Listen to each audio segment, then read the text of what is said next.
हे दोस्तों, author Grand ने एक बहुत ही अच्छे कॉलेज से अपनी पढ़ाई कंप्लीट करी थी। वो अच्छे मार्क्स से पास हुए थे और वो 3 साल से लगातार एक बहुत अच्छी जॉब कर रहे थे। मतलब कि वो हर वो चीज कर रहे थे जिन्हें सोसाइटी अच्छा मानती है। पर ये सब करने के बाद भी वो अपनी पूरी लाइफ स्ट्रगल कर रहे थे। हर महीने वो बैरली सर्वाइव कर पा रहे थे। और इतना ही नहीं, इसके बाद ऑथर जब 24 साल के हुए थे तो उनकी जॉब भी छूट गई। वो एक अनएम्प्लॉयड इंसान बन चुके थे जो अब अपने पेरेंट्स के साथ रहने लगे। ना हम इंडियंस के लिए कोई बड़ी बात नहीं है, बट अमेरिका जैसे देश में जहाँ लोग 18 साल के होते ही अपने माँ बाप से दूर रहने लगते हैं, वहाँ ऑथर के लिए ये बहुत ही शेमफुल था। और तो और उनके पेरेंट्स भी उन्हें इनडायरेक्टली जाने के लिए पूछते रहते थे। पर बात ये थी कि उनके पास अपने सारे अकाउंट्स के पैसे मिला के भी बस $2 बचे थे। $2 अपनी लाइफ चलाने के लिए, जो करना इम्पॉसिबल था। इसके बाद एक दिन उन्होंने जब कैलकुलेट करा तो उन्होंने नोटिस करा कि उन्होंने टोटल अपनी लाइफ में 4700 घंटे ट्रेड करे थे पैसे कमाने के लिए। और इतना टाइम इन्वेस्ट करने के बाद जो आउटकम मिला था, जो था $2। ये चीज बहुत डिसअपॉइंटिंग थी। इसलिए उस पॉइंट पे उन्होंने डिसाइड किया कि अब बस बहुत हुआ।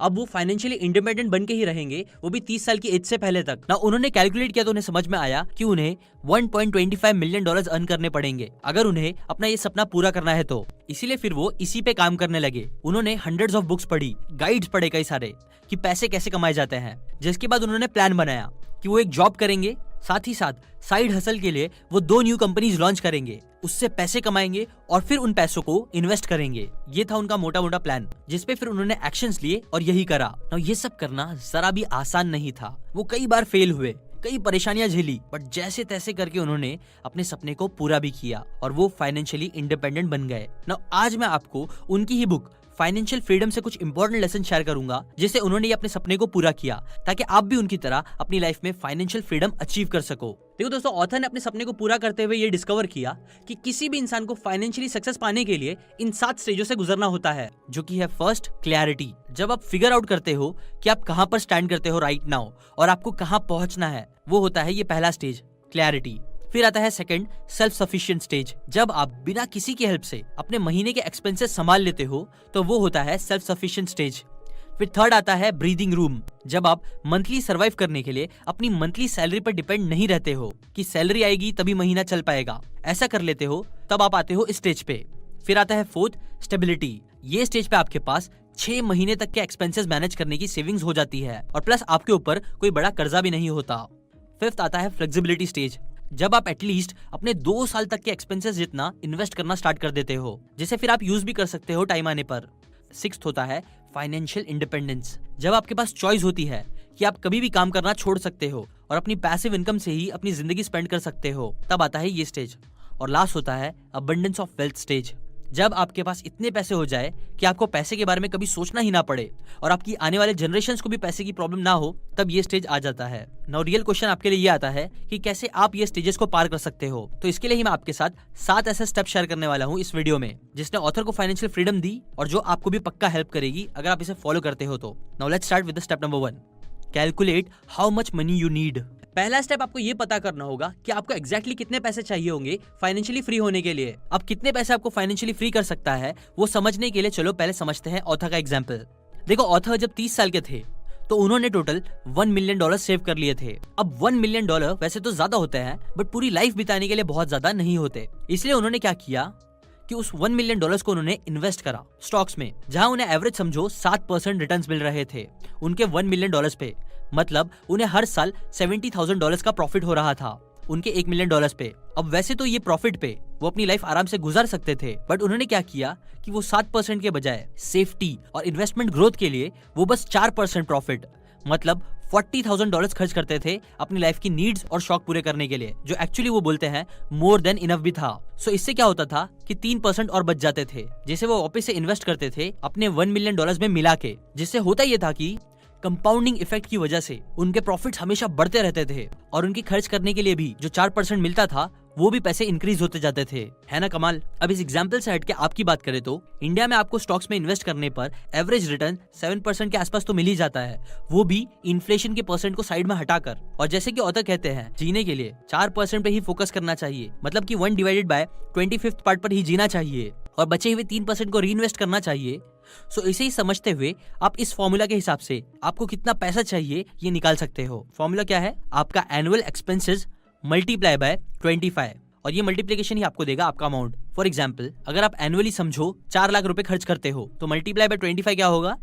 1 करोड़ रुपए। 1 करोड़ आपका गोल होना चाहिए, जिससे कि फिर आपको एनुअली 4% के हिसाब से 4 लाख रुपए मिलेंगे एनुअली, जिससे आप अपनी लाइफ को आराम से जी सकते हो। Step number 2, calculate your net worth. जब आप ये कैलकुलेट कर लो कि आपको रिटायर होने के लिए कितने पैसे चाहिए होंगे, तो उसके बाद आप कैलकुलेट करो कि आपकी करंट फाइनेंशियल पोजीशन क्या है, मतलब कि आपकी नेटवर्थ कितनी है। जिसको कैलकुलेट करने के लिए सिंपल सा फॉर्मूला देखे तो वो होता है एसेट्स माइनस लायबिलिटीज। अब एसेट क्या है? एसेट आपके वो चीज है होता बोलते हैं जिनको बेचने पर आपको पैसे मिलेंगे, मतलब कि प्रॉपर्टी, कार, आपका bank balance etcetera.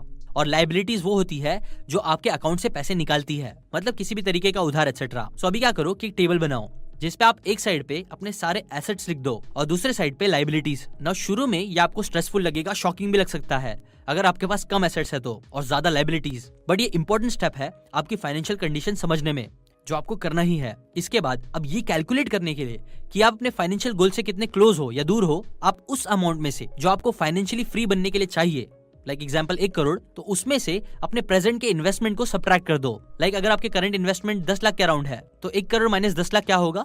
90 lakh rupees. आपको 90 लाख रुपीज चाहिए होंगे फाइनेंशियली इंडिपेंडेंट बनने के लिए। ना इंपॉर्टेंट चीज, ऑथर बोलते हैं कि आपको आपकी नेटवर्थ रेगुलरली कैलकुलेट करते रहने चाहिए, ताकि आपको पता चल सके कि आप अपनी फाइनेंशियल फ्रीडम गेन करने के कितने दूर या पास हो। नेटवर्थ कैलकुलेट करने से आपको मोटिवेशन भी मिलेगा और पैसे अर्न करने और सेव करने की समझ भी मिलेगी, जो चीज बहुत इंपॉर्टेंट होती है। Lesson number 3, know the value of your time.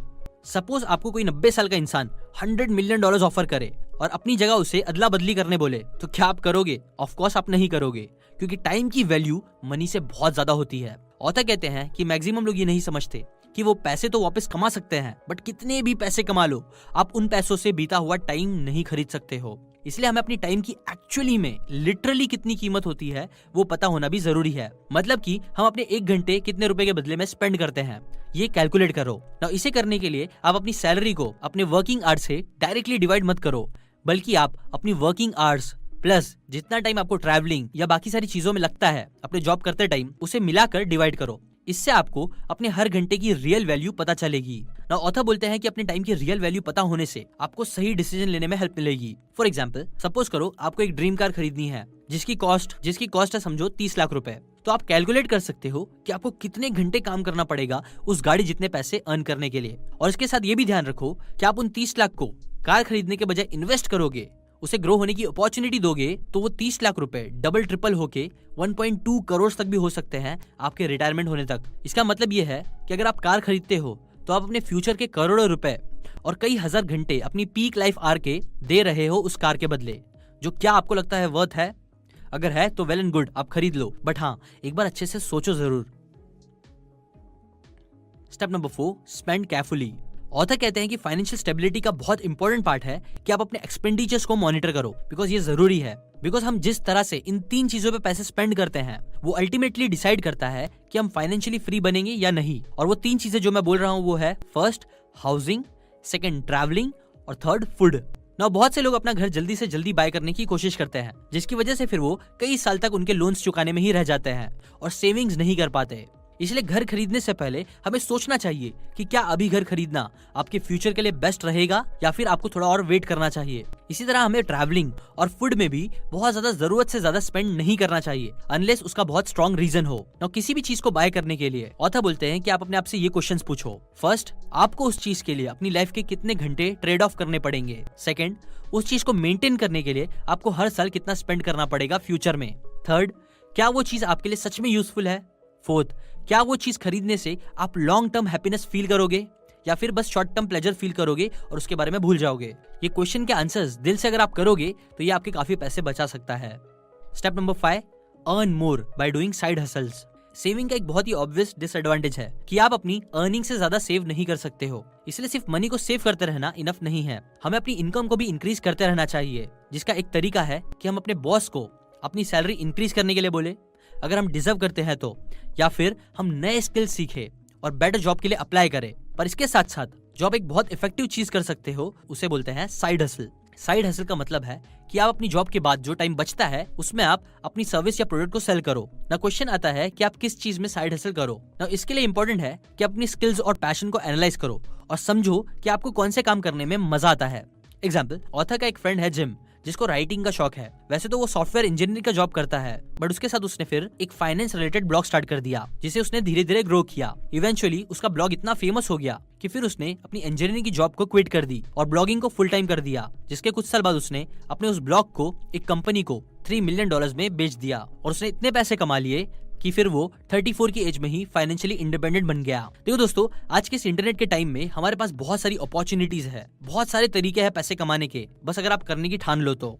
Step number 6, invest intelligently. Warren Buffett कहते हैं कि if you don't find a way to make money while you sleep, you will work until you die. मतलब कि भले ही आप कितना भी hard work करके पैसे कमा लो और उसे सेव करते रहो, बट स्टिल आप रिच नहीं बन सकते हो अनलेस आप उन पैसों को इन्वेस्ट नहीं करते और उसे ग्रो होने नहीं देते। इन्वेस्टिंग ही सबसे बड़ा सीक्रेट है जो रिच लोग रिच बनने के लिए और रिच रहने के लिए यूज करते हैं। ऑथर कहते हैं कि आप जितना जल्दी इन्वेस्टिंग की हैबिट अपने अंदर डालोगे, आप उतनी ही स्पीड से फाइनेंशियल फ्रीडम गेन कर सकते हो, पावर ऑफ कंपाउंडिंग की वजह से। और जैसे जैसे आपकी सेविंग्स और अर्निंग इंक्रीज होगी, वैसे वैसे आपकी इन्वेस्टमेंट भी फिर मिलियंस में पहुंच जाएगी। ऑथर कहते हैं कि स्टार्टिंग में इन्वेस्ट करने का बेस्ट वे है स्टॉक्स, क्योंकि वो लॉन्ग टर्म में देखे तो लो रिस्क वाली चीज है जो हाई रिटर्न्स देते हैं ना। कई लोग स्टॉक में इन्वेस्ट करने से इसलिए डरते हैं क्योंकि उन्हें ये रिस्की लगता है, जो कि है भी, पर जो चीज वो लोग नहीं समझते हैं, जो समझना चाहिए वो ये है कि अगर आप स्ट्रेटेजिकली इन्वेस्ट करते हो स्टॉक्स में, मल्टीपल जगह इन्वेस्ट करते हो, अपनी इन्वेस्टमेंट को डाइवर्सिफाई करते हो, तो लॉन्ग टर्म में आपको प्रॉफिट होगा ही। Step number 7, enjoy retirement. इन सब स्टेप्स को फॉलो करके आप अल्टीमेटली ऑथर की तरफ फाइनेंशियली फ्री हो सकते हो और आप रिटायरमेंट भी ले लोगे। मोस्टली ऑथर बोलते हैं आप 5-10 साल में भी अचीव कर सकते हो, पर याद रहे रिटायरमेंट का मतलब ये नहीं है कि आप कभी कुछ ना करो, बल्कि आप मजे के लिए और अपनी इन्वेस्टमेंट को इंक्रीज करने के लिए जब तक आपका मन करे तब तक काम करते रहो, क्योंकि लाइफ का एंजॉयमेंट एक्चुअली में इस ग्रोथ में ही है। नाउ ये बातें मैंने आपको financial freedom bye grant Sebastian इस बुक से बताई है, जो आपको जरूर पढ़नी चाहिए अगर आपको फाइनेंशियल फ्रीडम अचीव करनी है अपनी लाइफ में। तो लाइक करें अगर आपको ये बातें जरा भी काम की लगी हो तो, कमेंट करके बताओ कि फाइनेंशियल फ्रीडम से रिलेटेड आपके क्या थॉट्स है। शेयर करें इस वीडियो को उन सभी लोगों के साथ जो फाइनेंशियली स्ट्रगल कर रहे हैं। और सबसे मेन, अगर आपने सब्सक्राइब करके बेल आइकन नहीं दबाया है तो वो प्लीज दबा दीजिए और हमारे मिशन रीड इंडिया रीड का हिस्सा बने, जहां हम मिल के लोगों के अंदर बुक्स पढ़ने का शौक पैदा करेंगे। अभी के लिए बस इतना ही। Thanks for watching.